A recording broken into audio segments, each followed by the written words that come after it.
NASCAR throughout its history has been predominantly a sport that consists of a bunch of white guys racing on Sundays. It's the truth. The sport has lacked diversity throughout its history, and while it has really improved within the past decade, there's still a ways to go. NASCAR does have a Drive for Diversity program, which is a program that gives opportunities to minorities and women to get involved in the sport. The most successful drivers to come out of that is Bubba Wallace, Daniel Suarez, and people forget this one, Kyle Larson, who is half Japanese. There's been many women that have taken part in a diversity program, but none of them has found success in the top 3 series of NASCAR.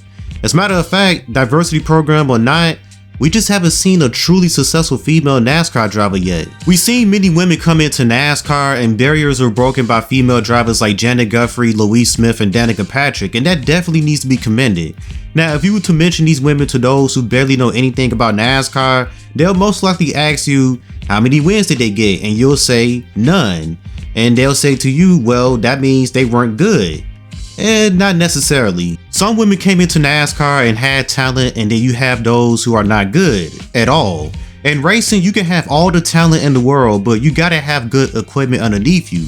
Some of these talented women never got put into good equipment, and then on the flip side of the coin, you have those who are garbage as hell and ends up in the best ride.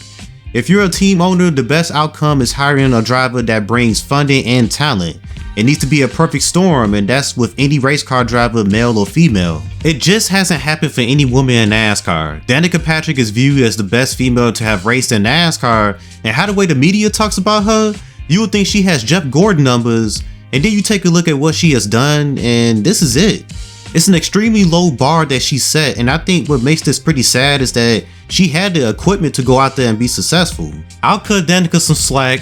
She didn't grow up driving heavy stock cars. She comes from an open wheel background. Like Kevin Harvick has bluntly said to Danica before, she was never going to catch up to those who's been driving full body stock cars for many years. What also didn't help Danica was being rushed into the Cup Series, which made her look completely lost when she got there. Outside of 2 to 3 pop-up runs, she was below average. No top 5s, barely any top 10s, never sniffed a top 10 points finish, but the most noticeable stat is that she didn't win, and that's what matters. That's what everyone cares about, winning. No woman has done that in trucks, Xfinity, but most importantly, the Cup Series. I want to see female drivers go out there and actually win races. Yes, it's a nice little moment when one of them places the best finish by a woman in a particular series. First woman to do this, first woman to do that. And once again, those moments should be celebrated because it is history that's being made. But I want to see them celebrating in victory lane. That's what it's all about. I want to see the bar get raised for women in this sport. For example, you look at African American drivers that have raced in NASCAR, and right from the jump, the first African American to compete in NASCAR, Wendell Scott, scored a Cup Series win. It's extremely tough to win the Cup Series, so even though it's one win, he accomplished what everyone sets out to do when they get behind the wheel, and that's win. And years later, we seen Bubba Wallace raise that bar for African American drivers, sitting with 3 career Cup Series wins as of this recording. I think a start would be seeing a female be very competitive in either the Xfinity or Truck Series.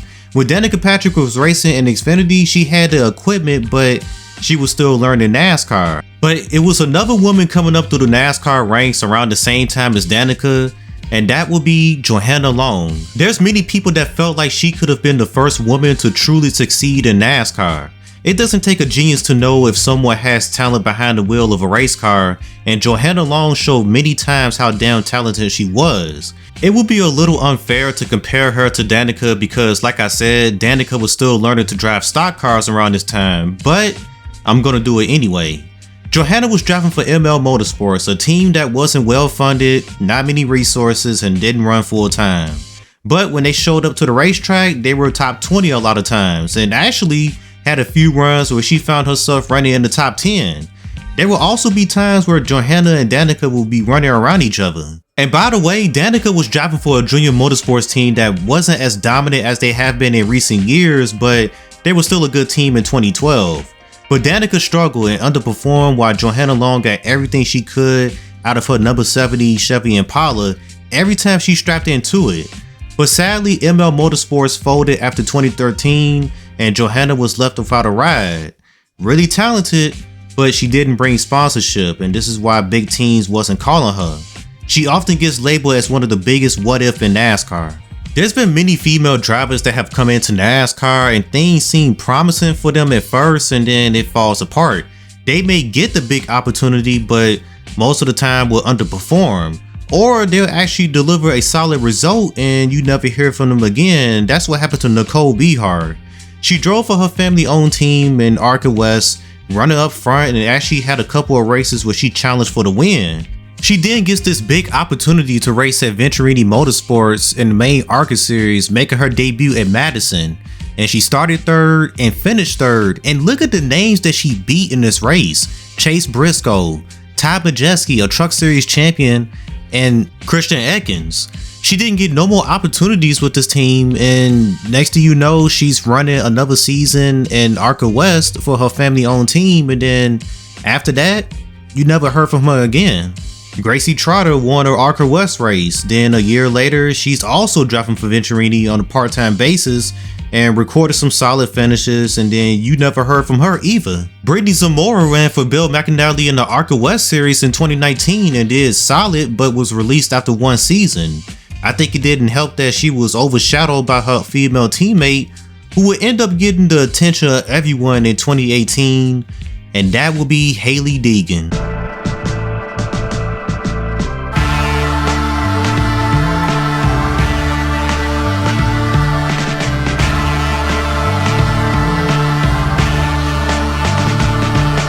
Man, the hype for this girl was off the charts from like 2018 to about 2022.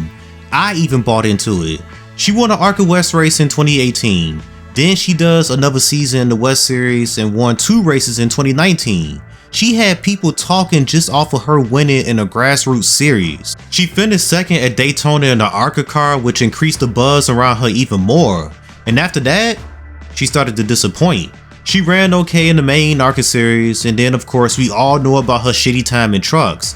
Driving for good organizations like DGR, and yes, this is before they became Tricon Garage and became a huge force in the truck series, but even before that they were still solid. She then goes to ThorSport in her 3rd year in trucks, by the way, got 2 years of experience under her belt, joining a stronger organization, but she proceeds to run like shit anyway. She ran 3 seasons in the trucks, so it's not like she was being rushed. Y'all wanna know what's crazy though? The fact that she made herself a household name just off of winning some ARCA West races just tells you how huge it would be if we see women come into one of the top 3 series and truly succeed. Just look at Hailie's following on all of her socials, and she actually showed some promise at first. Toni Breidinger hasn't had any success, and she has just as big of a following as Hailie Deegan.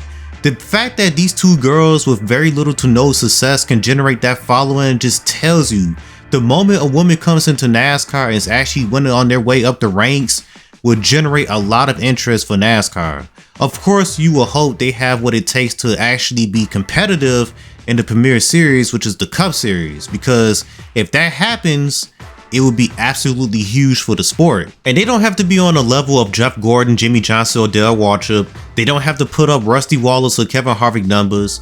They don't even have to be a Dale Earnhardt Jr. or Carl Edwards. If they can come in and have some seasons where they are actually fighting to be in the top 10 in points and can get some wins here and there like a Jamie McMurray, Michael Waltrip, or Jimmy Spencer, then I would be cool with that. Of course, I would want women to come in and put up big numbers, but we got to start small and at least break into the win column. NASCAR has a chance to put themselves in a unique position of being a major sport where you have men and women competing on the same playing field. And yes, we've seen it a few times throughout NASCAR's history, but I'm talking about getting to the point to where you actually got women going out there and getting the job done. All it takes is one truly successful female NASCAR driver to make many women out there not only wanting to watch NASCAR, but to hopefully compete in it one day. Until we see women out there winning, you won't get that interest from the female audience. No offense to Toni Breidinger, Amber Balkan, and Natalie freaking Decker, but these women aren't going to move the needle. You really think they're going to get behind someone that has their spotter doing the driving for them because they don't know what in the hell they're doing? No, they want to see a woman go out there and actually get after it and actually compete.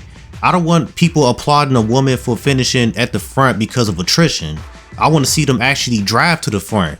There's always a wave of female drivers that come along, and I always cross my fingers that not only they're very talented, but they can also get those great opportunities of getting a top ride, going out there and making some damn noise. There's the current crop of female drivers coming up through the NASCAR ranks like Lainey Bice, Jay Abedisian, and Isabella Robusto, who are all looking promising as for now, but they still have a ways to go. I want to see Isabella win some ARCA races. Lainey Bice is getting better and better in the late models and shown that she's pretty legit in the ARCA car, turning in some pretty solid qualifying and race runs. Jay Abedisian comes from the dirt world and has some success with that, and now she's making the transition to pavement and actually became the first female to win a Cars Tour race. I hope one of these three, or hell, all three of them, can truly break out and win while they climb the NASCAR ranks. Just imagine a Cup Series grid 10 to 15 years from now that is extremely diverse, and it's African Americans and women that are legit competitive, capable of winning races and championships. That would be dope as hell because it will pull in a more diverse audience. NASCAR needs to check off a few boxes: attracting the younger demographic, the female demo, and the African American demo, and just in general, any race or nationality would be good for NASCAR. I get tired of NASCAR being viewed as everyone not being welcome. It's still viewed somewhat as this hillbilly sport, which hasn't even been the case in over 25 years, but you got people that still view it as that. They have no idea that NASCAR is pushing to be more diverse, but it has to get to a point to where we are seeing a decent amount of minorities and women out there competing and are actually competitive. Now, people will argue that women will never be competitive against men in sports because of biological factors, and with racing, those things don't come into play as much as physical sports, but it's still pretty present in racing, like reaction time, and studies show that men have quicker reaction time than women, and that especially matters in racing. But that gap has shrunk between men and women, so women may stand a better chance nowadays. Never say never is something I say often. There's probably NASCAR fans out there that think we'll never see a truly successful female NASCAR driver, and I disagree with those people. We've seen glimpses from some women in the past, and I gotta think sooner than later, we'll finally get one that will burst onto the scene and set a much higher bar for women in NASCAR. Do you guys think it's possible? Who are some women in racing right now that you can see being the one to break through in NASCAR? Hit up that comment section and let me know. I'm going to go ahead and roll up out of here. Y'all have a good one. Peace.